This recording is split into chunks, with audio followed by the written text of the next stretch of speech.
Hi, Carolyn Logue with the Puyallup Sumner Chamber of Commerce, and sitting with me is Drew Stokesbary, who's running for re-election as the state representative in the House of Representatives, position 1 for Legislative District 31. Thank you for coming today. Yeah, thanks for having me.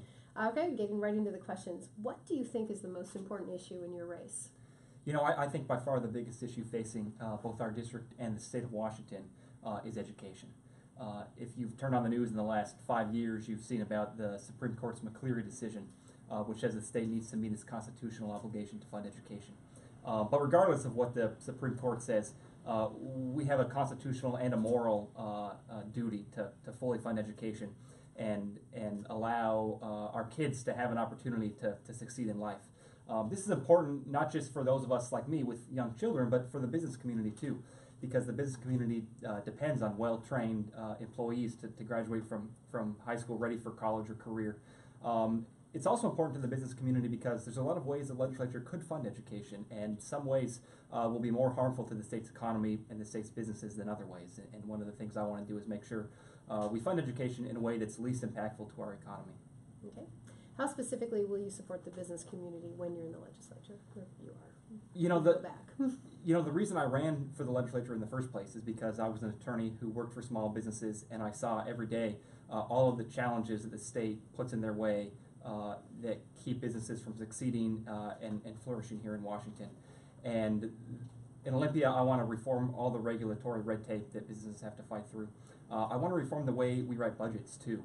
Our process virtually guarantees the state budget goes up every year, and that creates a constant pressure and appetite for more taxes and puts the business community at risk almost every year. And I want to reform the way we do that so there's not a guaranteed budget increase every year, and so that there's not a constant drumbeat for new taxes. Okay. We do have Initiative 1433 that raises the state's minimum wage and provides paid sick leave. City of Tacoma has done an ordinance on this as well. What is your position on the minimum wage and paid sick leave issues?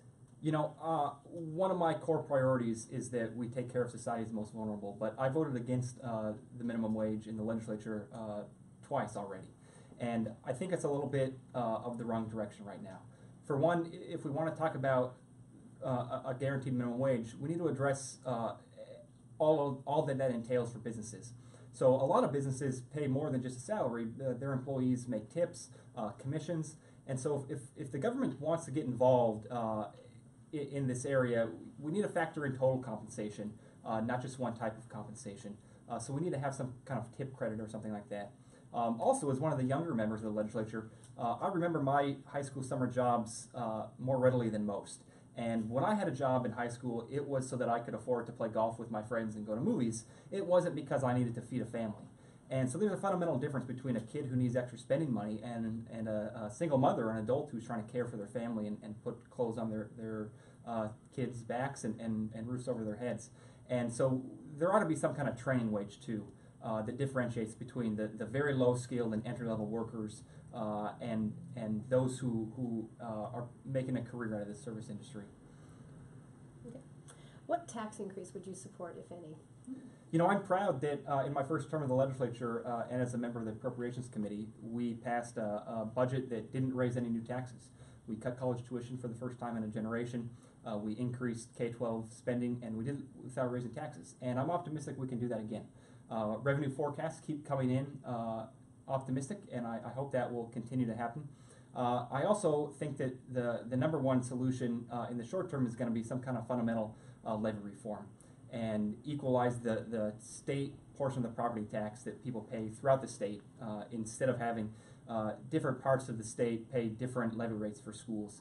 And that'll actually raise a fair amount of money for the state budget, but do so in a fairly non-impactful way, especially for those of us here in South King County and East Pierce County. Okay. And then finally, any specific jobs you would bring to this community, and how would you do that? You know, I think that the closer that we can have jobs to where people live, the better.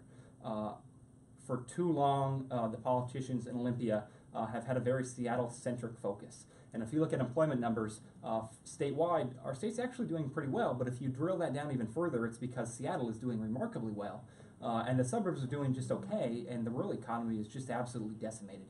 And this has ramifications for everybody.